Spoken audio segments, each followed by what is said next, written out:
nouveau croyant en Jésus-Christ devrait désirer être baptisé le plus tôt possible. Dans Acte 8, Philippe annonce la bonne nouvelle de Jésus à l'eunuque éthiopien. Comme ils étaient en chemin, ils arrivèrent à de l'eau. L'eunuque dit, « Voici de l'eau. Qu'est-ce qui m'empêcherait d'être baptisé » Versets 35-36. Ils arrêtèrent aussitôt le char et Philippe baptisa l'homme. Le baptême illustre l'identification du croyant avec la mort, l'ensevelissement et la résurrection du Christ. Partout où l'évangile est prêché, où les gens sont attirés par la foi en Christ, ils doivent être baptisés. La principale raison pour laquelle un croyant doit être baptisé est l'obéissance à Christ.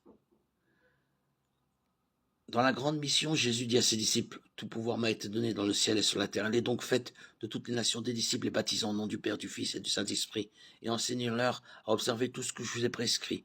Et voici, je suis avec vous tous les jours jusqu'à la fin du monde. » Si Jésus a ordonné aux apôtres de faire des disciples et de les baptiser, il va de soi qu'un disciple devrait être disposé à se soumettre au baptême.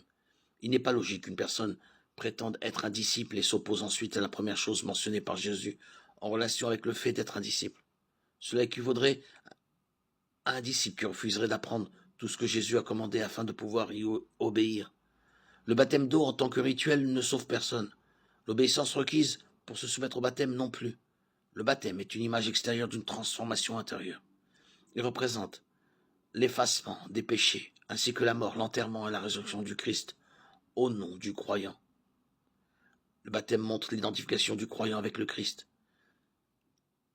Dans le judaïsme du 1er siècle, le baptême n'était pratiqué que sur les non-juifs qui se convertissaient au judaïsme.